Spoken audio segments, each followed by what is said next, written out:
మంచిదండి. ఇప్పుడు వచ్చిన మీ అందరికీ మరొకసారి మన ప్రభువును రక్షకుడైన ప్రభు యేసుక్రీస్తు నామములో మీ అందరికీ నా వందనాలు తెలియజేస్తున్నాను. దేవుడి యొక్క లక్షణాల్లో మనం చెప్పుకున్నది ఏంటంటే, దేవుడు ప్రేమమయుడై ఉన్నాడు. తన ప్రేమని ఇదిగో ఈ 66 పుస్తకాలు మనకు అందించాడు.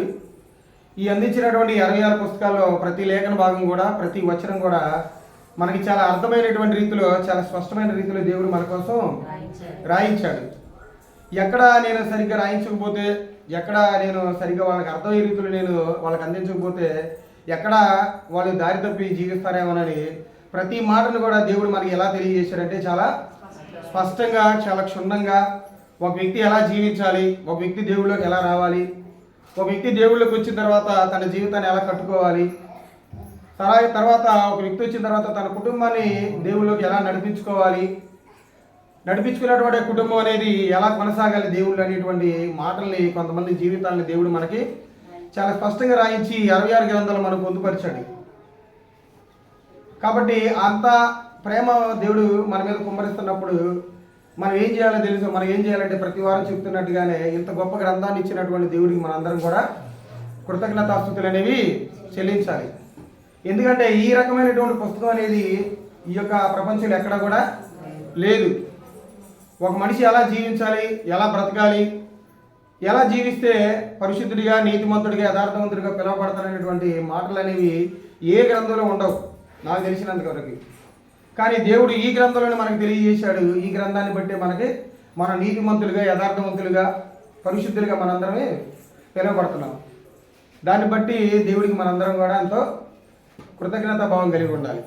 ఇలాంటిది గొప్పమైనటువంటి మాటల్ని దేవుడికి మనం అందజేసి, మనకు అర్థమయ్యే రీతిలో మనకి అందజేసి, మనం ఇలా బోధించుకోవడానికి, ఈ మాటల ప్రకారంగా మనం జీవించడానికి దేవుడు దయచేసినటువంటి కృపకి మనందరం కూడా దేవుడికి కృతజ్ఞతాస్తుతులు అనేవి చెల్లించాలి. కాబట్టి ప్రతి ఒక్కరం కూడా వారం వారం చెప్తున్నట్టుగానే ఈ ఒక్క వారం మనకి జ్ఞాపకం చేసుకోవడం కాదులే, కానీ ప్రతిరోజు మనం ఏం చేసుకుంటూ ఉండాలంటే దేవుడికి కృతజ్ఞతాస్తుతులు అనేవి చెల్లించాలి. అది దేవుడి యొక్క చిత్తం. అది దేవుడి చిత్తాన్ని నెరవేర్చేవాడే క్రైస్తవుడిగా పిలువబడతాడు. ఆ దేవుడి చిత్తాలు చాలా ఉన్నాయి. ఆ దేవుడి చిత్తాలు ఒకటే ఏంటిదంటే, దేవుడికి కృతజ్ఞతాస్తుతులు చెల్లించేది. అది వారం వారం, నెలక, సంవత్సరంగా కాదు, ప్రతిరోజు సమయం దొరికినప్పుడల్లా. ఎందుకంటే మన జీవితం అనేది ఎప్పుడు ఎలా అయిపోతుందో మనకే తెలియదు. కాబట్టి ప్రతిసారి, ప్రతి నిమిషం, ప్రతి సెకండ్ దేవుని యొక్క కృపను మనందరికి జ్ఞాపకం చేసుకుని ఆయనకి మనం కృతజ్ఞతాస్తుతులు చెల్లించే వ్యక్తులుగా మనం ఉండాలి. అలా ఉంటేనే ఈ యొక్క 6 నెలల మీద దేవుడు మనల్ని సజీవులుగా ఉంచుతాడు. అలా ఉండకుండా మనం జీవించామంటే, దేవుని వదిలిపెట్టి మనం జీవించామంటే మనం చాలా ప్రమాదకరమైనటువంటి స్థితిలో పడిపోయేటువంటి అవకాశం ఉంటుంది. కాబట్టి చాలా జాగ్రత్తగా మనందరం మన భక్తి జీవితాన్ని ప్రభు యొక్క నామాలు మనందరం కొనసాగించుకుందామండి. మంచిది. ఈరోజు కూడా మనం ఒక మంచి పాఠాన్ని మనందరం నేర్చుకుందాం. ఆ పాఠం ఏంటిదంటే, ఒకసారి మీ బైబిల్ గ్రంథాన్ని తెరవగలిగినట్లయితే కొరింథీయులకు రాసినటువంటి మొదటి పత్రిక, కొరింథీయులకు రాసినటువంటి మొదటి పత్రిక 10వ అధ్యాయం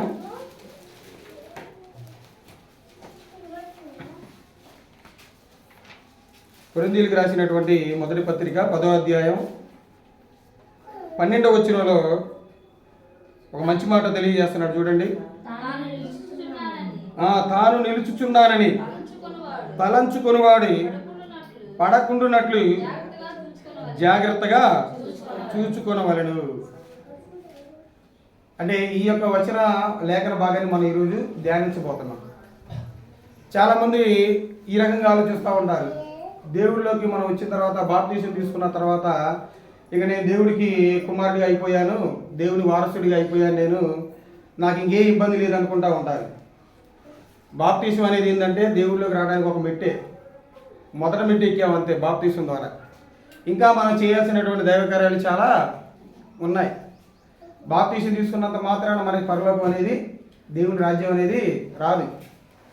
ఇంకా ఎన్నో దైవ కార్యాలు ఉన్నాయి. అలాంటి దైవ కార్యాలు మనం చేస్తూ వచ్చేటువంటి కాలంలో ఇక్కడ ఏమని చెప్తున్నాడంటే పౌలు గారు, మనం పడిపోయేటువంటి అవకాశం కూడా ఉందంటున్నాడు. చూడండి, మనకి లోపల చాలామంది కనబడట్లా. కొంత సమయం దేవుళ్ళకి వచ్చారు, వాళ్ళ జీవితాలు మార్చుకొని దేవుళ్ళకి వచ్చారు. వచ్చినటువంటి వాళ్ళు కొన్ని కొన్ని కారణాలు బట్టి దేవుళ్ళ నుంచి వైదొలుగుతారు. ఆ వైదొలిగినటువంటి వారిని బట్టి మనం ఏమైపోతాం, మనం కూడా ఏమి ఆలోచిస్తాం, అరే వీడు కూడా దేవుడి నుంచి పక్కకు వచ్చాడు, మన పరిస్థితి ఏంటో, మరి మనం కూడా ఇతరులాగా ఏమన్నా పక్కకు వస్తామేమో, ఇతను ఎంత బాధపడింది, ఎన్ని ఇబ్బందులు ఎదుర్కొంటే, ఎన్ని కష్టాలు ఎదుర్కొంటే దేవుడి నుండి పక్కకు వచ్చాడేమో అని అనుకొని మనం కూడా మన భక్తిని బట్టి మనం కూడా జారిపోయేటువంటి అవకాశం ఉంటుంది అని మనం కూడా అనుకోవచ్చు. ఇలా తప్పిపోతామేమోనని, అలా తప్పిపోతామేమోననే ఇక్కడ దేవుడు పరిశుద్ధాత్మ ద్వారా ఇలా రాయించాడు. తాను నిలుచుతున్నానని తలపుకున్నవాడు పడిపోకున్నట్లు జాగ్రత్తగా చూసుకోవాలంట. అంటే మన భక్తి జీవితాన్ని బట్టి, మన భక్తి జీవితంలో మనం కొనసాగుతున్నటువంటి పరిణామాలను బట్టి మనం ఏమనుకుంటామంటే, మనం నిల్చున్నావాలి దేవుళ్ళో, చాలా జాగ్రత్తగా ఉన్నావాలి అనుకుంటాం. కానీ ఎప్పుడు వచ్చి పడిద్దో మనకి తెలియదు, మనం ఎప్పుడు పడిపోతామో మనకే తెలియదు. అలా పడిపోకుండా ఉండాలంటే మనం చాలా జాగ్రత్తగా ఉండాలని ఇక్కడ పౌలు గారు తెలియజేస్తున్నారు. జాగ్రత్తగా అనేటువంటి పదం అనేది ప్రతిసారి ఉపయోగించేటువంటి సందర్భం అనేది, ప్రతిసారి ఉపయోగించాం జాగ్రత్త అనేటువంటిది. అక్కడ ఏదైనా ప్రమాదం ఉంటేనే ఇక్కడ జాగ్రత్త అని చెప్తాం మనం. కరెంటు పోల్ ఉన్నాయి అనుకోండి, కరెంటు పోల్ దగ్గర ఏముంటుంది, డేంజర్ అని ఉంటుంది, అంటే ఏదైతే పట్టుకుంటే ప్రమాదం, జాగ్రత్త అంటాం. అలాగే ఏదైనా మనం ప్రయాణం చేస్తున్నాం అనుకోండి, అయ్యా జాగ్రత్తగా వెళ్ళిరాయా అంటారు. అంటే ఏదైనా కారులో కానీ, బస్సుల్లో కానీ, బైకుల మీద కానీ మనం ప్రయాణం చేసేటప్పుడు ఏమంటారు, జాగ్రత్తగా వెళ్ళిరాయా అంటారు. అంటే ఏదో జరిగిద్దనే కదా. అలాగే ఈ భక్తి ప్రయాణంలో కూడా మనం ట్రావెల్ చేసేటప్పుడు కొన్ని పరిస్థితులు బట్టి, కొన్ని సందర్భాలను బట్టి మనం కూడా ఇతరులని మనం చూసి మనం కూడా మన భక్తి నుంచి పడిపోయేటువంటి అవకాశం ఉంటుంది. కాబట్టి దేవుడు ఇక్కడ మనకి ఏం తెలియజేస్తున్నాడంటే, మనం పడిపోయేటువంటి అవకాశం ఉంటుంది కాబట్టి చాలా జాగ్రత్తగా ఉండాలంటున్నాడు. మనం బాప్తీసం తీసుకున్న తర్వాత దేవుళ్ళు కొనసాగుతున్నటువంటి సమయంలో మనం ఎన్నో దైవ కార్యాలు చేసి ఉంటాం. దేవుడికి ఇచ్చే విషయంలో మనం ముందుంటాం, దేవుడి దగ్గరకు వచ్చే విషయంలో మనం ముందుంటుంటాం, దేవుడి కోసం ఊరూరు తిరిగేటువంటి విషయంలో మనం ముందుంటుంటాం. ఇలా ఎన్ని చేసినా కానీ చివరిసారిగా మనం పడిపోయాం అనుకోండి, ఆ పడిపోయిన తర్వాత మళ్ళీ మనం లెగడం అనేది చాలా కష్టం. ఒక్కసారి మనం పడిపోయామంటే మనం లెగడం చాలా చాలా కష్టం. అప్పుడు అనుకున్న పడిపోయిన తర్వాత ఏముందిలే, నేను దేవుళ్ళు ఉన్నప్పుడు చాలా ఇన్ని మంచి కార్యాలు చేశా కదా, ఎన్నో దేవుడి కోసం ఎంతో నేను సహాయం అడిగినప్పుడు సహాయం చేశాను, సహోదరులు రమ్మన్నప్పుడు వెళ్ళాను, దేవుడి పని చేశాను, దేవుడికి ఇచ్చాను, దేవుడికి నా సర్వస్వాన్ని ఇచ్చాను, అయినా ఈ కార్యాలు దేవుడు నన్ను గుర్తుపెట్టుకొని నన్ను రక్షిస్తాలే అనుకుంటానేమో. అలా ఉండదు. నువ్వు ఎన్ని దైవ కార్యాలు చేసినా కానీ, ఎన్ని మంచి పనులు చేసినా కానీ, క్రీస్తు కోసం నీ ఆస్తిని అమ్మిచ్చిచ్చినా కానీ చివరి వరకు నువ్వు పడిపోకుండా ఉన్నావు అనుకో, అప్పుడే దేవుడు నీకు ఇస్తాననేటువంటి బహుమానాన్ని ఇస్తాడు. అలా కాకుండా ఇవన్నీ చేసిన తర్వాత తప్పిపోయి మళ్ళీ లోపలికి వచ్చావనుకో, అలా ఉంటే దేవుడికి అది నచ్చదు. అలాంటి మాట ఒకటి చెప్తాడు చూడండి, మత్తయి సువార్తలో.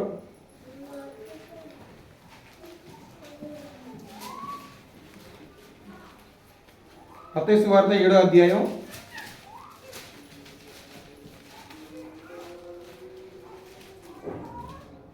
సువార్త 7వ అధ్యాయం 22వ వచనంలో మంచి మాట ఉంటుంది చూడండి. అనేకులు నన్ను చూచి ప్రభువా ప్రభువా మేము నీ నామమున ప్రవచింపలేదా, నీ నామమున దెయ్యములను వెళ్ళగొట్టలేదా, నీ నామమున అనేకమైన అద్భుతములు చేయలేదా అని చెప్పుదురు. అప్పుడు నేను మిమ్మును ఎన్నడూను ఎరుగను, అక్రమము చేయువారులారా నా యుద్ధ నుండి పొండని వారితో చెప్పుదును. అంటే ఇక్కడ వాక్యభావం యొక్క మీనింగ్ ఏంటిదంటే, మన దేవుడిలోకి వచ్చిన తర్వాత ఎన్నో రకాలైనటువంటి కార్యాలు చేస్తూ ఉంటాం. దేవుడి కోసం ఇచ్చే విషయంలో మనం ముందుంటాం, ఇందాక చెప్పడుతున్నట్టుగానే. ఇవన్నీ చేసినా కానీ దేవుడిలో నువ్వు కరెక్ట్గా జీవించకుండా ఉండకుండా ఉంటే, దేవుడిలో నుంచి నువ్వు పక్కకు వచ్చిన తర్వాత, చనిపోయిన తర్వాత నువ్వు ఇది ఇలా చేశాం కదా దేవుడా, మరి మాకు నువ్వు పరలోకాన్ని ఇవ్వవా అంటే దేవుడు ఏమంటున్నాడు, అసలు మిమ్మల్ని ఎవరో నాకు తెలియదు, మీరు ఫోన్ రాంటాడంట. అంటే మనం పొందుకున్నటువంటి రక్షణని మనం ఎంతవరకు కొనసాగించాలి, మనం చనిపోయేంత వరకు మన యొక్క రక్షణ మనం కొనసాగించాలి. రక్షణ కొనసాగించే సమయంలో మనం ఎన్నో గొప్ప కార్యాలు చేసి ఉంటాం. ఆ కార్యాలు అనేవి చేసుకుంటా మన జీవితం చివరి వరకు చేయాలనే, కానీ మధ్యలో వదిలేసి మనం లోపల కలిసిపోయి చనిపోయిన తర్వాత దేవుడిని అడిగామనుకో, దేవుడు ఇస్తున్నటువంటి స్టేట్మెంట్ ఏంటిది? ఇదిగో ఇదే. ఏమంటున్నాడు? నేను మిమ్మల్ని ఎరగనంటే మనం ఎన్ని చేసినా కానీ వ్యర్థమే. అంటే నువ్వు పడిపోయిన తర్వాత కూడా నీ కార్యాలను నువ్వు జ్ఞాపకం చేసుకొని దేవుడిని అడిగావనుకో, దేవుడు ఏమంటున్నాడు? నేను నిన్ను ఎరగనయ్యా అంటున్నాడు. ఎందుకయ్యా ఎరగమంటున్నాడంటే, అంటే మీరేం చేసుకుంటా వచ్చారు? నా దేవుడి సేవ చేసుకుంటా వచ్చినా తర్వాత ఏం చేసుకుంటా వచ్చారంటే మళ్ళీ అక్రమం చేసుకుంటా వచ్చారు. పడిపోయి మీ ఇష్టానుసారమైనటువంటి జీవితాన్ని జీవించుకుంటూ వచ్చారు. అలా జీవించుకుంటా వస్తే నేనెందుకు నా యొక్క లోకాన్ని మీకు ఇస్తాను? కాబట్టి చాలా జాగ్రత్తగా మనం ఉండాలి. అందుకే జాగ్రత్త పడమంటున్నాడు పౌలు గారు. తాను నిలుచుచున్నానని తలంచువాడు పడిపోకుండాన్నట్లు జాగ్రత్తగా చూసుకోమంటున్నాడు. అసలు ఈ 10వ వచనంలో ఉన్నటువంటి పైన 12వ వచనం చదివాం కదా మనం. 10వ అధ్యాయం ఎన్నో వచనం చదివింది? 12వ వచనం కదా. ఆ 10వ అధ్యాయం మొదటి వచనం కాడ నుంచి ఏముంటుందో తెలుసా? ఇజ్రాయెల్ గురించి ఉంటుంది మొత్తం. ఇజ్రాయెల్ ప్రజలు ఎలా జీవించుకుని వచ్చినటువంటి విధానాన్ని గురించి పౌలు గారు పైన నుండి చెప్పుకుంటా వచ్చి ఆనాటి ఇజ్రాయెల్ ప్రజలు కూడా నిలబడినట్టుగానే ఉండుంటారు. కానీ ఏమైపోయారు? వాళ్ళు సముద్ర రంగానే ఆ ప్రయాణంలో పడిపోయారు. అదే చెప్తాడు చూడండి ఒకసారి. 10వ అధ్యాయం మొదటి నుంచి అవసరం లేదు, 10వ వచనం కాడ నుంచి చూడండి. 10వ వచనం 10వ అధ్యాయం 10వ వచనం. మీరు సణుగకుడి, వారిలో కొందరు సణిగి సంహారుని చేత నశించిరి. ఈ సంగతులు దృష్టాంతములుగా వారికి సంభవించి యుగాంతమందున్న మనకు బుద్ధి కలుగుటకై రాయబడి ఉన్నవి. వారు ఎలా జీవించారో తెలుసా? నేను చెప్పినటువంటి కట్టడాల ప్రకారం జీవించుకున్న వాళ్ళు ఏమైపోయారు? పడిపోయారు. చరిత్రలో జరిగినటువంటి భాగాన్ని ఇక్కడ పౌలు గారు జ్ఞాపకం చేస్తున్నాడు. క్రైస్తవులకి, కొరింథీ సంఘానికి జ్ఞాపకం చేస్తున్నాడు. ఒకనాటి చరిత్రలో మీ పూర్వీకులు ఇజ్రాయెల్ ప్రజలు ఉన్నారు. వాళ్ళు దేవుడి కారాల నుంచి, ఐగుప్తు నుంచి నడిపించేటువంటి సమయంలో వాళ్ళు ఏం చేశారో తెలుసా? దేవుడి మీద ఎన్నోసార్లు తిరగబడ్డారు. దేవుడు వాళ్ళని నిలబెట్టాలనుకున్నాడు, కానీ వాళ్ళు ఏం చేశారో తెలుసా? పడిపోయిన దాన్ని బట్టి వాళ్ళని దృష్టాంతాలకు ఎత్తి చూపిస్తున్నాడు. మనకి దేని కలగడానికంట? బుద్ధి కలగడానికి. ఇదిగో వారు ఎలా జీవించారు, మీరు వారి వల్ల జీవించారనుకో, మీరు కూడా వారి వల్ల మీరేమైపోతారు? నాశనం అయిపోతారు. కాబట్టి ఇక్కడ ఏమంటున్నాడంటే మనకు బుద్ధి కలగడానికి, అంటే మనకి జ్ఞానం తెలియజేయడానికి. అది అప్పుడప్పుడు అంటారు కదా, ఒక విద్యార్థి బాగా చదువుకుంటున్నాడు, వాళ్ళ పేరెంట్స్ అతను బాగా మెచ్చుకుంటున్నారు. ఇంకో విద్యార్థి ఏమో చదువుకోవట్లేదు సరిగ్గా. ఈ చదువుకున్నటువంటి విద్యార్థి తల్లిదండ్రులు ఏమంటారు? పక్కన ఉన్నటువంటి పిల్లగాడిని చూపించారు, వాళ్ళు తీసుకొని బుద్ధి తెచ్చుకోరా అంటారు. అలాగే పౌలు గారు కూడా ఏం చేస్తారంటే, ఇదిగో వాళ్ళని చూసి బుద్ధి తెచ్చుకోండి. వాళ్ళు ఎలా చేశారో తెలుసా? దేవుడి చేతలో దేవుడి మాటల ప్రకారం జీవించకుండా నశించారు. వాళ్ళని చూసి మీరు బుద్ధి తెచ్చుకోండి అంటున్నాడు. ఇంకోసారి ఏమంటాడు తెలుసా? రోమపత్రిక చూడండి. ఇక్కడేమో బుద్ధి తెచ్చుకోమంటాడు, అక్కడేమంటాడు చూడండి. రోమపత్రిక 15వ అధ్యాయం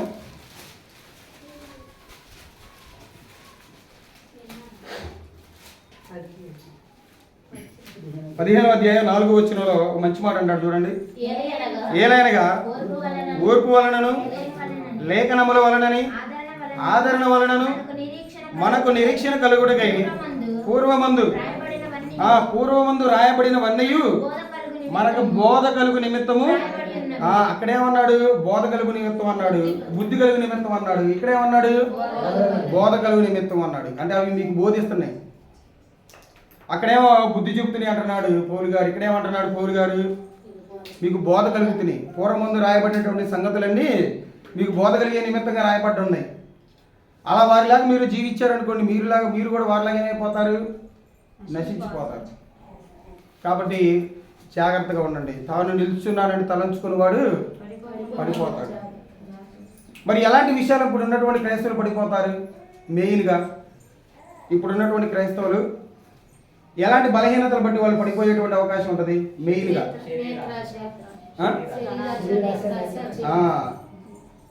శరీరాశిని బట్టి, నేత్రాశిని బట్టి.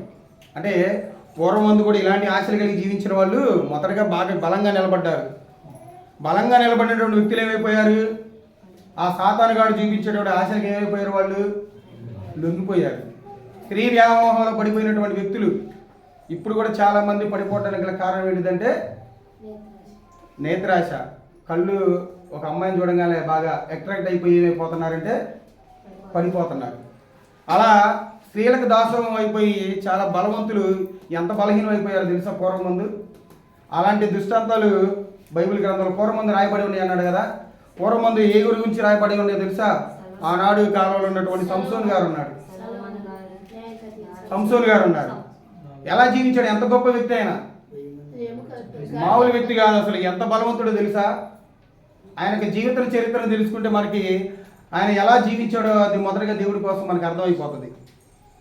అంటే పూర్వమందు రాయబడినటువంటి వ్యక్తుల యొక్క జీవిత గాథను మనం నేర్చుకోబోతున్నాం. మొదటగా ఎలా ఉన్నారు? వాళ్ళు నిలబడ్డారు. దేవుడు కూడా, క్రైస్తవుడు కూడా ఎలా జీవించాలో తెలుసా? సాతానిక క్రియల్ని పడగొట్టి వాడే వాళ్ళే ఉండాలి, కానీ వాడి ఆశను మనం నెరవేర్చే వాడి వాళ్ళే ఉండకూడదు మనందరమే.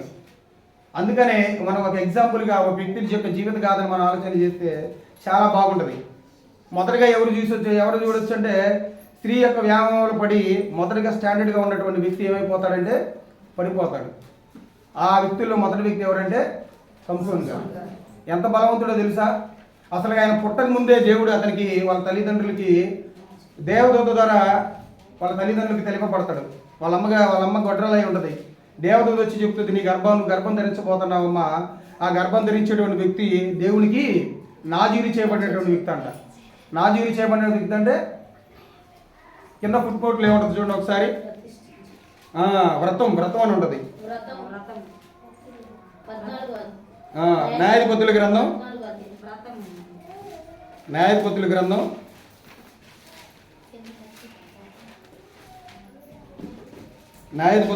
13వ అధ్యాయం 15వ వచనం ఒకసారి చదవండి. ఒకసారి 5వ వచనం. నీవు గర్భవతివై కుమారుని కందువు, అతని తల మీద మంగళకత్తి వేయకూడదు. ఆ బిడ్డ గర్భమున పుట్టినది మొదలుకొని దేవునికి నాజీరు చేయబడిన వాడై ఫిలిస్తీన్ల చేతిలో నుండి ఇజ్రాయేలును రక్షింప మొదలుపెట్టునని ఆమెతో అనగా. అంటే దేవుడి చేత ప్రతిష్ఠింపబడినటువంటి వ్యక్తి నీ గర్భం నుంచి రాబోతున్నాడమ్మా. అతను పుట్టిన తర్వాత అతను చనిపోయేంత వరకు కూడా అతడు దేవునికి ప్రతిష్ఠించబడినటువంటి వ్యక్తి.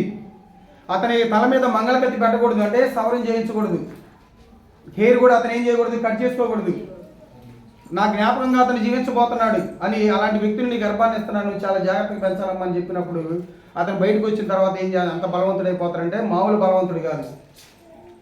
అసలు ఫిలిస్తీన్ల గుండెల్లో రైలు పరిగెట్టేస్తాడు ఆయన సంసోన్ గారు వచ్చిందంటే ఫిలిస్తీన్ల రాజ్యంలోకి వణుకుతారు వాళ్ళందరూ. మామూలుగా వణకరు అసలుకి. వామ్ము ఆడొచ్చిండా, అయ్యో వామ్ము అని ఇళ్లలో పోయి తలుపులు వేసుకున్నటువంటి సందర్భాలు కూడా జరుగుతుంటాయి అప్పటి కాలంలో.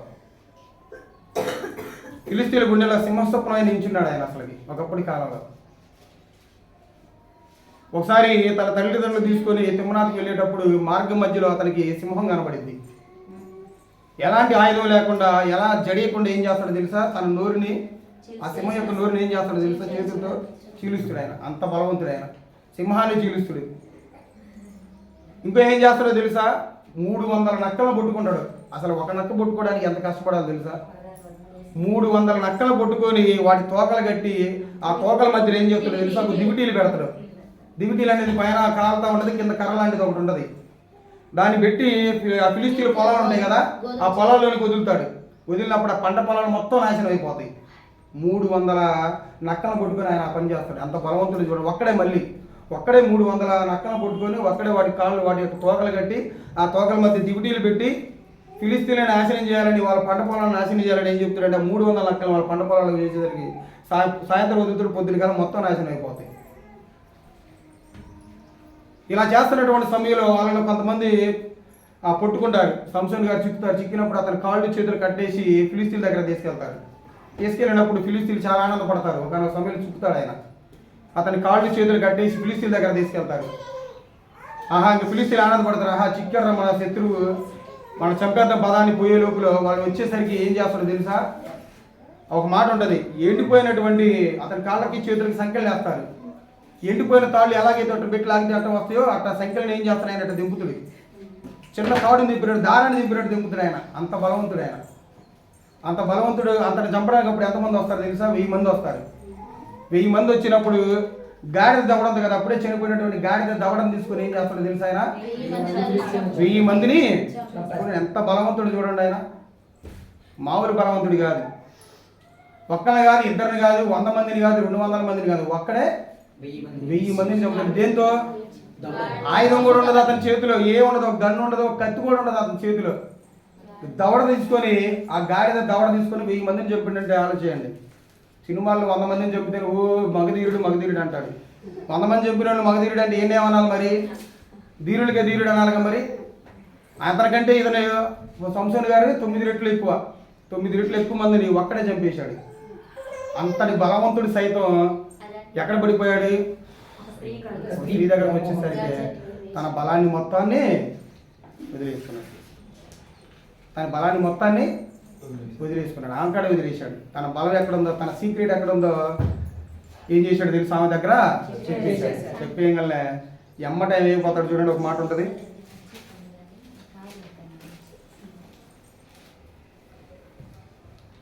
16వ అధ్యాయం 21వ వచనంలో చూడండి. అతను దొరికిన తర్వాత అతని పరిస్థితి ఎలా ఉంది?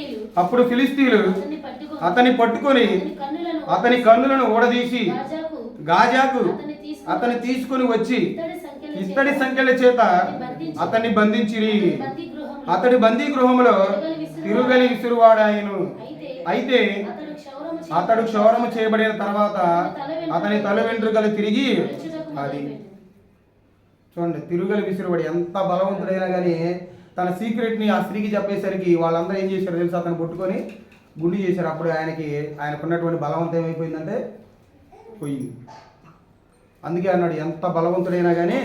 అందుకే పౌలు గారు పూర్వమందు రాయబడినటువంటి సంగతులు మనకి దృష్టాంతములుగా తెలపబడి అంటే ఇదిగో దీన్ని బట్టే తాను నిలుచుతున్నానని తలంచువాడు పడిపోకుండాన్నట్లు జాగ్రత్తగా చూస్తాడు. అంత బలవంతుడు ఏమైపోయాడు? పడిపోయాడు. ఎంత బలవంతుడైనా కానీ ఆ యొక్క బలహీనతను ఆయన ఏం చేయలేకపోయాడంటే జయించలేకపోయాడు. మనం కూడా కొన్ని సందర్భాలు మనం కూడా ఫేస్ చేస్తాం. ఇలాంటి రావచ్చు మనకి భవిష్యత్తులో, ఎందుకంటే మనందరం యవనస్తులే కాబట్టి. అలాంటి సందర్భాలు వచ్చినప్పుడు మనం కూడా ఈయన యొక్క జీవిత చరిత్రని మనకు బుద్ధి కొరకు రాయించాడని చెప్తున్నాడు కదా, మనకు బోధ కొరకు రాయించాడని చెప్తున్నాడు కదా. ఇవన్నీ మనం ఏం చేసుకుంటా ఉండాలి? జ్ఞాపకం చేసుకుంటా ఉండాలి. అలాంటి సందర్భం మనకు వచ్చినప్పుడు ఎమ్మటే పూర్వమంది రాయించినట్టుగా సంసోను గారి జీవితం ఏమైందో మన కళ్ళ ముందు మనకి మెదిలాడాలి. తర్వాత వ్యక్తిగా మనం చూసుకున్నట్లయితే స్త్రీ వ్యామోహ చేతిలో తన యొక్క బలాన్ని తను స్టాండర్డ్గా ఉన్నటువంటి వ్యక్తి ఎలా పడిపోయాడో ఇంకో వ్యక్తికి మనం చూసుకోగలిగినట్లయితే ఎవరైనా ఇందాక చెప్పారు మీరు, సొలొమోను గారు. ఎంత జ్ఞానైనా అసలు ఆయన ఉన్నంత జ్ఞాని. దేవుడే స్టేట్మెంట్ ఇస్తాడు తెలుసు ఆయనకి, నీలాంటి వ్యక్తి నీకు ముందు కానీ నీ అంత తర్వాత కానీ క్రీస్తు రాకముందు, క్రీస్తుతో ఆయన సరితూగడండి. ఆ రాజు కదా ఆయన, రాజు కాబట్టి నీలాంటి రాజు పూర్వమందు కానీ నీకు ముందు కానీ నీకు వెనక కానీ అసలు అలాంటి వ్యక్తే కొట్టాడు. అంత జ్ఞానాన్ని ఇచ్చాడు దేవుడు ఆయనకి, మామూలు జ్ఞానాన్ని కాదు. ఎంతో సర్వసంపదలు దేవుడు దయచేశాడు. ఇజ్రాయెల్ దేశం మీదకి అప్పుడు కాలంలో అసలు యుద్ధాలే జరగలేదు. అంత జ్ఞానం కలిగి ఆయన జ్ఞానాన్ని తెలుసుకోవడానికి ఇంకొక ఆమె వచ్చింది. ఎవరామా? షేబా దేశం, దక్షిణ షేబా దేశపురాన్ని వచ్చింది. షేబా దేశపురాన్ని వచ్చి అనేకమైనటువంటి ప్రశ్నలు ఆయనకి ముందు సంధిస్తూ ఉంటాడు. ఆయన ఎలా చెప్పేవాడో తెలుసా? గులాబీ పువ్వు రెబ్బలు ఉంటే చూసారా, దాన్ని ఇలా ఒక్కొక్కటి తీసి ఎలా చెప్పాడో అలా తీసి చెప్పాడు. ఆమె అంత విడివిడిగా చెప్పాడు. ఆమె అప్పుడే నీకు దండవయ్యా వాము, ఏందా ఈ జ్ఞానం? నీ గురించి నేను విన్నానే కానీ ప్రత్యక్షంగా నా కళ్ళారా చూస్తున్నానయ్యా నేను. రాజ్యంలో కూడా ఒక సమస్య వచ్చింది. ఇద్దరు వేశ్యలు ఇద్దరు పిల్లలకు అంటారు. ఎంత గొప్ప జ్ఞానం! అప్పుడు ఎవరికి తెలియదు అసలు దాన్ని ఎలా చెప్పాలో. ఇప్పుడు మనకు తెలుసు కాబట్టి, ఇంత టెక్నాలజీ మనకు అర్థమైంది వచ్చింది కాబట్టి అప్పుడు ఇదే ఉందని మనకు సింపుల్గా ఉండొచ్చు. ఒకసారి కాల పరిమితులు కూడా చూసుకోవాలి మనం. అప్పటి కాలం ఎప్పుడు కొన్ని వేల సంవత్సరాల క్రితం జరిగినటువంటి సందర్భం ఇది. ఇద్దరు వేశ్యలకి ఇద్దరు పిల్లలు పుడతారు. వాళ్ళు మంచంలో వేసుకొని పడుకున్నప్పుడు ఒక వేశ్య కుమారుడు ఏమైపోతాడు? బిడ్డ చనిపోతాడు. చనిపోయినప్పుడు ఇద్దరు వేశ్యల మధ్య గొడవ జరిగింది. నా కుమారుడు నా బిడ్డ అని. ఈ తగాదు ఎక్కడికి పోయింది?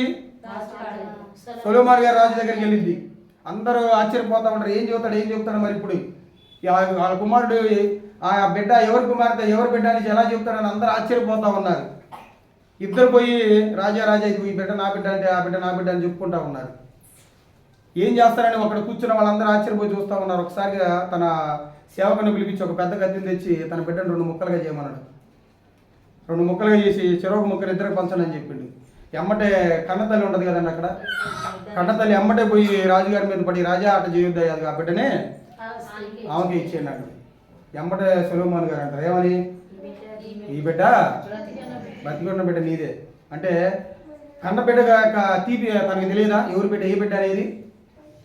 చూడండి అసలు ఆ మాట చెప్పగల అందరూ ఆశ్చర్యపోతారు, అందరూ మామూలుగా ఆశ్చర్యపోరు, అసలుకి జైలు కొడతారు సొలొమోను గారు. ఇప్పుడు మనకు కొంచెం వింటే ఎలా ఉండిద్దంటే కొంచెం ఇదేగా ఏముంది అండి. అప్పట్లో డిఎన్ఏ లేదు, ఇప్పుడు కనిపెట్టాలంటే ఎలా ఎమ్మటే డిఎన్ఏ టెస్ట్కి పంపిస్తారు ఏ బిడ్డ అనేది తెలియజేయడానికి. అప్పుడు ఆ టెస్టులు ఉన్నాయా? అది ఎవరి జ్ఞానం? అది దేవుని జ్ఞానం. అంత జ్ఞానే ఏమైపోయాడు చివరికి వచ్చేసరికి. చూడండి ఒక మాట చూద్దాం ఆయన గురించి కూడా. మొదటి రాజుల గ్రంథం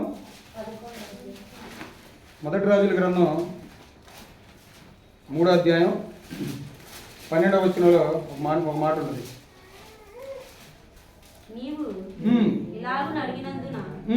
నీ మనవి ఆలకించుచున్నాను, బుద్ధి వివేకము గల హృదయమును నీకు ఇచ్చుచున్నాను. పూర్వీకులలో నీ వంటి వాడు ఒకడును లేడు. ఇంత మంచి జ్ఞానాన్ని దేవుడు ప్రసాదిస్తే ఆయన ఏం చేశాడు తెలుసా? దేవుడు చేయవద్దన్న పనినే చేశాడు. దేవుడు ఎవరినైతే ఎవరి జోలైతే వెళ్ళకూడదన్న, ఎవరినైతే పెళ్లి చేసుకోవద్దని దేవుడు సెలవిచ్చాడో వాళ్ళనే చేసుకున్నాడు. వాళ్ళనే చేసుకునే వాళ్ళు ఏం చేశారు? ఆయన యొక్క హృదయాన్ని ఏం చేశారు? వీళ్ళు త్రిప్పివేసి అన్ని దేవతల చుట్టూ తిరిగి అన్ని యొక్క దేవతల యొక్క బలిపీఠాలు కట్టియటం, వాళ్ళకి గుళ్ళు కట్టియటం. ఎక్కడ అది? యెరూషలేము మందిరాన్ని, ఎంత పెద్ద మందిరాన్ని కట్టిస్తాడు ఆయన. సొలొమోను గారు కట్టించినటువంటి మందిరం, యెరూషలేము మందిరం మొత్తం బంగారంతో ఆయన కట్టించింది. అంత గొప్ప మందిరాన్ని కట్టించినట్టు ఆయనే తన భార్యల మాటిని 1000 మంది 700 మంది భార్యలు 300 మంది ఉపపత్తులు వాళ్ళ మాటిని ఏం చేశాడు తెలుసా? ఆ మందిరం ఎదురుగానే వాళ్ళకి బలిపీఠాలు, అన్ని దేవతలకు బలిపీఠాలు కట్టించాడు. అప్పటికి దేవుడు హెచ్చరిస్తానే ఉన్నాడు సొలొమోను గారికి. చూడండి ఒకసారి ఇక్కడ కనపడిద్దు. మొదటి రాజుల గ్రంథమే 11వ అధ్యాయం 8వ వచనం చూడండి. తమ దేవతలకు ధూపము వేయించు బలులు అర్పించుచుండిన పరస్త్రీలైన తన భార్యల నిమిత్తము అతడు ఇలాగ చేసెను. ఇశ్రాయేలు దేవుడైన యెహోవా అతనికి 2 మార్లు ప్రత్యక్షమై నీవు ఇతర దేవతలను వెంబడింపవలదని అతనికి ఆజ్ఞాపించినను సొలొమోను హృదయము అతని యొద్ద నుండి తొలగిపోయెను. అంటే ఒక మారు హెచ్చరించాడు, మార్చుకుంటాడు, ఏమైనా మార్చుకోవాలి. మళ్ళీ రెండోసారి కూడా ప్రత్యక్షమయ్యి అయ్యా నువ్వు ఇలా చేయకూడదురా, ఇలా చేయకూడదురా, ఇలా చేయకూడదు అని చెప్పినా కానీ ఏం చేశారండి? ఆయన మాట, దేవుడి మాట ఆయన పట్టించుకోవాలి. పట్టించుకుపోయేసరికి అన్ని దేవతల చుట్టూ తిరిగేసరికి ఏమైపోయాడు? ఆయన పడిపోయాడు. అందుకే పౌలు గారు ఆ మాట ఉంది మొదటి కొరింథీ పత్రికలో 10వ అధ్యాయం 12వ వచనంలో ఏమని, తాను నిలుస్తున్నానని తలంచుకుని వాడు పడిపోకుండాన్నట్లు జాగ్రత్తగా చూసుకోవాలి. అందుకే పౌలు గారు చెప్తూ మనం కూడా ఎవరు పడిపోతామేమో, మనం కూడా వాళ్ళకి పడిపోతామేమో, జాగ్రత్తగా చూసుకోండి మీరు. మనకు బుద్ధి కలగడానికి దేవుడు రాయించాడు ఇది. మన పూర్వీకులు అలా జీవించి పడిపోయారు, మనకు కూడా ఇలా పడిపోతామేమో. ఎందుకంటే ఆ సంఘంలో ఇలాంటి జరుగుతున్నాయి, అందుకనే దేవుడు పౌలు గారి ద్వారా ఇలా రాయించాడు. కాబట్టి మనకు కూడా ఇప్పుడు ఏంటంటే ఆ మాటలు బోధ కలిగే నిమిత్తం మనకి దేవుడు రాయించాడు. మనకు కూడా ఈ మాటలు ఉపయోగపడతాయి.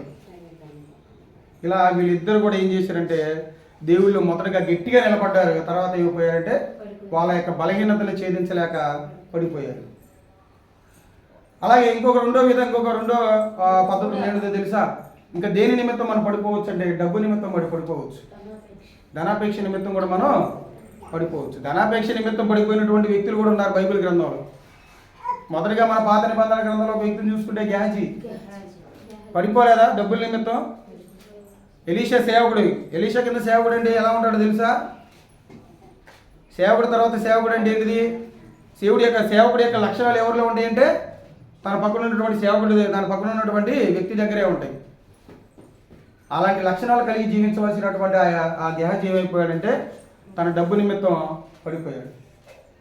ఎమ్మటే పిలిపిస్తాడు, ఒక మాట అంటాడు, అసలు భయంకరమైన మాట అంటాడు. నువ్వు వెళ్ళిన తర్వాత అసలుకి నా హృదయం నీ దగ్గరకు రాలేదా, నా మనసు లేదా నీ దగ్గర, అసలు నాతో నువ్వు ఎన్ని సంవత్సరాలు జీవించావు నా పక్కన, అంటే ఒక వ్యక్తి దగ్గర మనం మంచి వ్యక్తి దగ్గర మనం మంచిగా మనం అతని యొక్క మంచి లక్షణాలు కలిగి మనం జీవిస్తున్నప్పుడు అలాంటి లక్షణాలు కలిగి జీవించాలని మనం కోరుకుంటాం.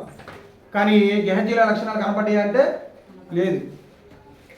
ఆ లక్షణాలు కనపడిపోయేసరికి ఒక భయంకరమైన మాట అంటాడు, అసలు నా మనసు రాలేదా నీతో?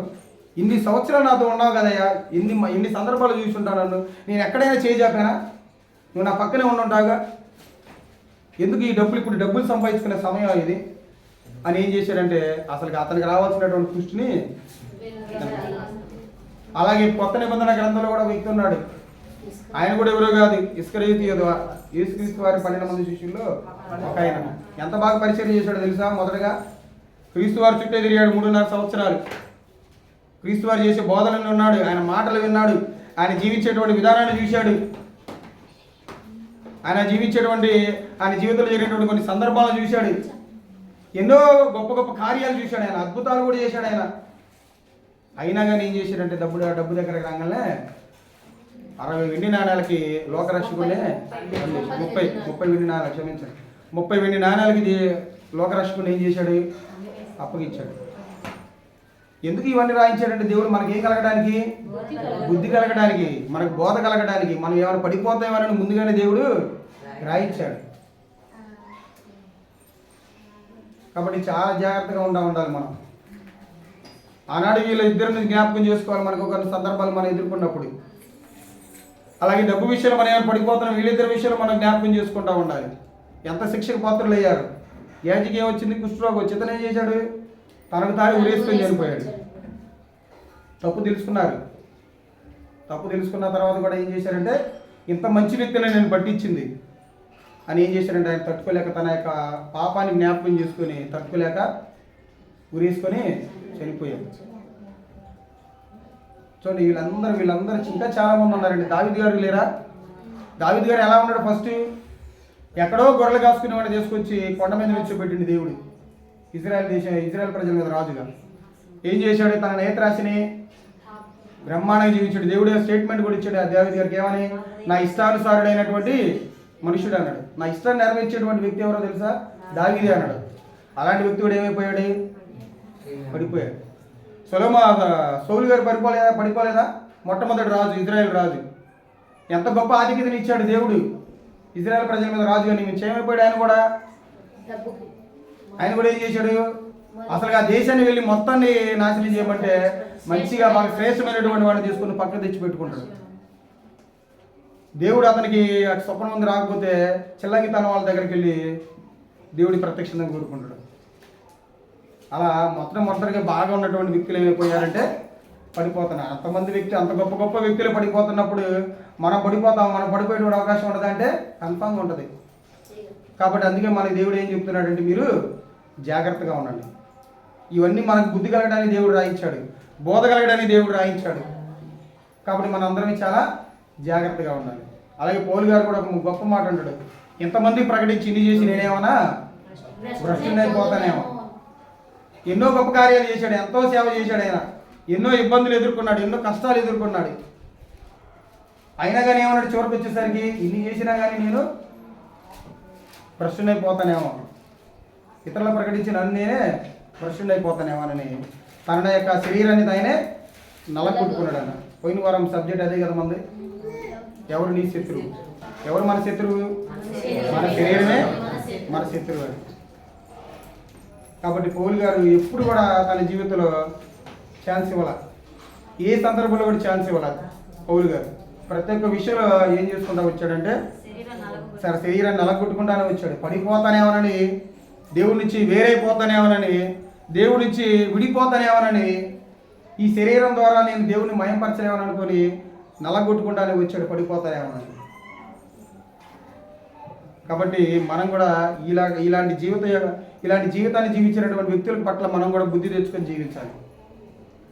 అందుకే ఒకసారి చూద్దాం, చూడండి మళ్ళీ ఒకసారి.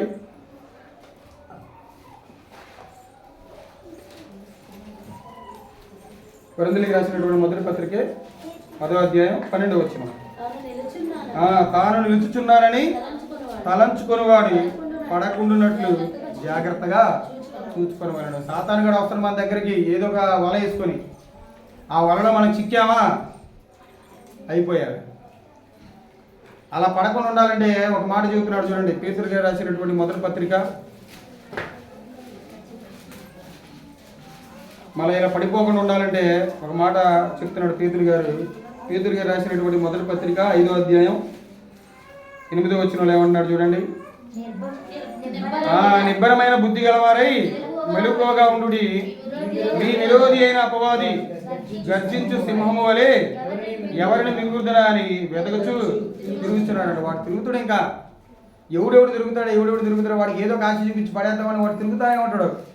వాడికి చిక్కామా, అయిపోయాము. వాడి ఆశలు మనం నెరవేర్చామా, పడిపోయాము. వాడి ఉద్దేశాలు మనం మన శరీరం ద్వారా జరిగించామా, పడిపోయాము.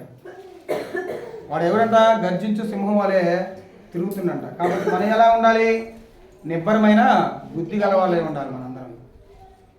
బుద్ధి అంటే నిబ్బరమైన బుద్ధి అంటే స్టాండర్డ్ ఉండాలి మనకి. ఇంకా మన జ్ఞానం అనేది స్టాండర్డ్గా ఉండాలి, మన ఆలోచనలు అనేవి మన ఆధీనంలో ఉండాలి.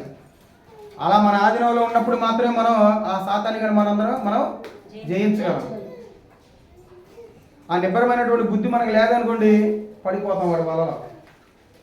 అలా పడిపోకుండా ఉండాలంటే మనం ఏం కలిగి ఉండాలని చెప్తున్నాడు ఇక్కడ. నిబ్బరమైన బుద్ధి గలవారై మెలకువగా ఉండాలి. మెలకువగా ఉండాలి. ఎప్పటి నుంచి ఎటు నుండి ఏ సమస్య వచ్చిద్దో, ఆ సమస్యల ప్రకారంగా మనందరం చాలా జాగ్రత్తగా జీవించాలి. ఎన్ని సమస్యలు వచ్చినా కానీ, ఎన్ని బాధలు వచ్చినా కానీ దేవుని మాత్రం మనందరం కూడా విడిచిపెట్టకూడదు. ఒకటే అనుకోవాలి, చచ్చినా ఇక్కడే, బ్రతికినా ఇక్కడ. ఇంకా అదే అనుకుని జీవించడం మనందరమే. శ్రమలు వచ్చినా, బాధలు వచ్చినా, ఇబ్బందులు వచ్చినా, ఇరుకులు వచ్చినా కానీ దేవుడే అనుకుంటా జీవించడమే. మనకు వచ్చేటువంటి బాధలు బట్టి, ఇబ్బందులు బట్టి, ఇరుకులను బట్టి దేవుడు పెడతాడు మనకి శ్రమలు. దేవుడు మనకి శ్రమలు పెడతాడు, కన్ఫామ్గా పెడతాడు శ్రమలు మనం పరీక్షించడానికి. వీడు ఎంతవరకు ఉండాలో. ఆ శ్రమలకు భయపడిపోయి పక్కకు పోయిపోయామా, పడిపోతాం. ఆ శ్రమలు బట్టి దేవుని వదిలేసామా, పడిపోతాం. దేవుడు మనకి ఎందుకు శ్రమలు పెడతాడో తెలుసా? ఒక మాట చూసుకుందాం చూడండి, హెబ్రీ పత్రికలో ఉంటుంది, చాలా మంచి మాట. 12వ అధ్యాయం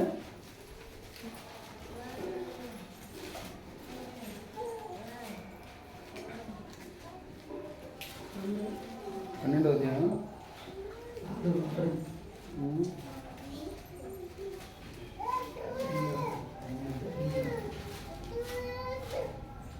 12:2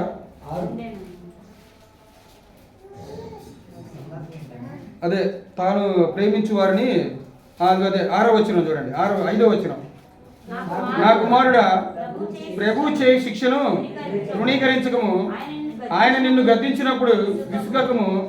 ప్రభువు తాను ప్రేమించు వారిని శిక్షించి తాను స్వీకరించు ప్రతి కుమారుణ్ణి దండించును అని కుమారుడితో సంభాషించినట్లు మీతో సంభాషించున్నానని ఆయన హెచ్చరికను మర్చిపోయాడు. అంటే దేవుడు మనల్ని ప్రేమించాడు కాబట్టి మనకి శ్రమలు ఇస్తున్నాడు, ఇబ్బందులు ఇస్తున్నాడు, ఇరుకులు ఇస్తున్నాడు. వాటిని మనం చేసిస్తామో లేదో అని. అలా వామ్మో నాకే ఇబ్బందులు వస్తున్నాయి, నాకే కష్టాలు వస్తున్నాయి, నేనేం ఉండలేని దేవుడు అనుకుని పోయావనుకో, పడిపోతాడు. దేవుడు నిన్ను ప్రేమిస్తున్నాడు కాబట్టి నీకు శ్రమలు వస్తున్నాయి. మనకి దేవుడు మనల్ని ప్రేమించాడు కాబట్టి మన జీవితాల్లో, మన సంఘాల శ్రమలు వస్తున్నాయి. మనం వాటిని తట్టుకొని నిలబడ్డామా, మనకి శ్రమలు వస్తున్నట్టు దేవుడు ఏం చేస్తున్నట్టు, మనల్ని ప్రేమిస్తున్నట్టు. అవి తట్టుకొని నిలబడతారు లేదని. కాబట్టి ఈ శ్రమలు బట్టి, ఇబ్బందులు బట్టి, ఇరుకులు బట్టి మనం చాలా స్టాండర్డ్గా, ఇంకా మనం స్టాండర్డ్గా నిలబడాలి. కానీ వాళ్ళు మాట్లాడేటువంటి మాటలను బట్టి మనం, వాడు వేసేటువంటి గాలానికి మనం పడిపోకూడదు. ఒక జాలరు కానీ వలయంగా ఎన్ని చేపలు పడతాయో, అట్ట పడతాం. మనం కూడా ఏదైనా ఆశ చూపించినప్పుడు పడతామేమో, ఏదైనా ఇబ్బంది రాగానే మళ్ళీ దేవుడి నుంచి పక్క పోతామేమో. అందుకే దేవుడు ఏమో చెప్తున్నాడంటే, నిబ్బరమైనటువంటి బుద్ధి కలవారై ఉన్నాడు. ఇంకా 2వ వచనంలో చూడు ఏమంటాడు, 12:2లోనే, మనము కూడా ప్రతి భారమును సులువుగా చిక్కులు పెట్టు పాపమును విడిచిపెట్టి విశ్వాసమునకు కర్తయు దానిని కొనసాగించువాడునైన యేసు వైపు చూచుచు మన ఎదుట ఉంచబడిన పందెముతో ఓపికగా పరిగెత్తుదము. పాప ఏం చేసిద్దంటే ఎమ్మటే సులువుగా చుక్కులు పెట్టిద్దంట, సులువుగా ఎంబట పడిపోతామంట, ఎంబటే పెట్టిద్దంట మనల్ని. ఎవడైనా ఒక మాట అనగలే, మనం ఎంబటే మన ఎమ్మడ అదే దూషించేవారికి అయిపోయింది. ఇంకా సులువుగా మనం పడిపోయినట్టే, సులువుగా మనం తప్పు చేసినట్టే, పాపం చేసినట్టే. ఏమన్నాడు ఇక్కడ? సులువుగా చిక్కులు పెట్టి పాపమును విడిచిపెట్టి విశ్వాసమునకు కర్తయు దాన్ని కొనసాగించువాడునైనా యేసు వైపు చూడాలంటే మనందరం. మనం పడిపోకుండా ఉండాలంటే మనం ఎవరికెళ్ళి చూస్తూ ఉండాలి? యేసు వైపు చూస్తూ ఉండి ఇదొక పందెక్రమం, ఇదొక పందెపు రంగులో మనందరం ఏం చేస్తూ ఉండాలి? ఓపికతో ఏం చేస్తూ ఉండాలి? పరిగెత్తుతూ ఉండాలి. పరిగెత్తమంటే పరుగు పందాలు పరిగెత్తమని కాదు. మన విశ్వాస జీవితాన్ని ఎవరి వైపు చూస్తా కొనసాగించాలి? యేసు వైపు చూస్తా కొనసాగించాలి. యేసు వైపు చూడాలంటే మనలో ఏం ఉండాలి? విశ్వాసం ఉండాలి. విశ్వాసం కర్తయు ఆయన కొనసాగించేవాడైనా యేసు వైపు చూడాలి. ఎంత ఓపిక ఉండదు ఆయనలో. ఎంతోమంది దూషించారు, హింసించారు, ఒక మాట కూడా అనలా. అదే ఆయన యొక్క ఓపికను మనం కలిగి ఉండడం, అదే మన విశ్వాసాన్ని జీవించడం అంటే. అలాంటి విశ్వాసాన్ని మనం కలిగి ఉన్నాం అనుకోండి, ఆయన కలిగి మనం చూస్తూ ఉన్నాం అనుకోండి, మనకు వచ్చినటువంటి బాధలు ఆయన యొక్క బాధలతో మనం కంపేర్ చేసుకుంటే ఒక పర్సెంట్ కూడా జరుపుకోం. మనం 0.001% కూడా జరుపుకోం. కాబట్టి చాలా జాగ్రత్తగా మన భక్తి జీవితాన్ని మనందరమే కొనసాగించాం. ఎవరం కూడా పడిపోయేటువంటి స్థితిలోకి శ్రమలు వస్తాయి, బాధలు వస్తాయి, ఇబ్బందులు వస్తాయి. మన వాళ్ళే మనల్ని అంటారు, మన వాళ్ళే మన మీద లెగుస్తారు, మీది చేసేది భక్తిగా, మీది అది కాదుగా అంటగా, ఇది అంటగా వస్తాయి. రాని అనుకున్నవాడు అనుకున్నంతసేపు మాటలేగా అనుకొని ఆ మాటలను బట్టి మనం కృంగిపోయామనుకో కొనసాగలేము. మనం ఆ మాటలను బట్టి మనం ఏదైనా నిర్లక్ష్యంగా ఉన్నామనుకో మన దేవుళ్ళు కొనసాగలేవు. అనేవాడు అంటానే ఉంటాడు. ఒక సామెత ఉంది, మనం చెప్పుకుంటూ ఉంటాం కదా. ఒక ఇద్దరు వ్యక్తులు గాడిద మీద వస్తూ ఉంటారు. చాలా ఫేమస్ ఉపమానం అది. గాడిద మీద ఇద్దరు వ్యక్తులు వస్తూ ఉంటే ఎదురుడు వస్తారంట. వచ్చి ఏమంటాడంట, వీళ్ళు పిచ్చులు పక్కన గాడిద పెట్టుకొని నడుచుకుంటూ వస్తున్నారు అంటారంట. ఇంకో సరే ఇలా ఆ మాట విన్నబడినటువంటి భార్య భర్తలు ఏం చేస్తారు? సో ఈ అట్టని ఇద్దరు ఇప్పుతారంట. ఇద్దరు అక్కడ కొంచెం ముందుకు బొంగలు ఏమంటాడు, ఇంకోటి వచ్చి ఎద్దులాగా ఉన్నారు పాపం గాడిద మీద ఎక్కి ప్రయాణిస్తున్నారంటారు. చూడండి, ఈ మాట ఇన్ని పాపం వాళ్ళిద్దరు ఇబ్బంది పడతారు. సరే ఇంకా పురుషుడు ఏమంటారు, స్త్రీ నడవలేదుగా నేను దిగుతాలేమ్మా నువ్వు పదా అంటాడు. కొంచెం ముందుకు బొంగలు ఇంకోటి ఏమంటాడు, మగాడు అయ్యిండు, మగాడు నడుచుకున్న తాడదాన్ని ఎక్కించిందా వీడు కూడా భార్య కింద బానిస అయ్యి అనుకుంటారని ఇది చేతంగలే. మళ్ళీ ఏం చేయాలి వాడు? ఇంకా అది చూడు, ఇలా ఉంటుంది మన ప్రయాణం అనేది. మనల్ని అనేవాడు మనం ఎంత భక్తిగా ఉన్నా కానీ మనల్ని అనేవాడు అంటానే ఉంటాడు. అన్నామని అనుకోలేండి, ఇబ్బంది లేదు. మనం అన్నామనుకో మనం కూడా ఎమ్మటే అన్నామనుకో ఉపయోగం ఏముంది? అతనికి మనకి మనం అనకూడదు. ఆయన దేవుడు ఏమన్నాడు? నేనే వాళ్ళకి తీర్పు తీరుస్తానంటాడు. తీర్పు తీర్చుట నా పని అన్నాడు. మన పని కాదు, ఎవరి పని అంటే అయింది దేవుడి పనికి మనం వదిలేయటం ఇంకా. కాబట్టి మనం పడిపోకుండా ఉండాలంటే మనం ఏం చేస్తూ ఉండాలంటే యేసు వైపు చూస్తూ మన యొక్క విశ్వాసాన్ని ఈ యొక్క పరుగు పందాలు మనందరమే కొనసాగించాలని మనస్ఫూర్తిగా కోరుకుంటూ ఇప్పటి వరకు చాలా చక్కగా వాక్యాలు అన్నటువంటి మీకు కూడా నా హృదయపూర్వకమైనటువంటి వందనాలు తెలియజేస్తూ ముగిస్తున్నాను. అందరూ వందనాలు.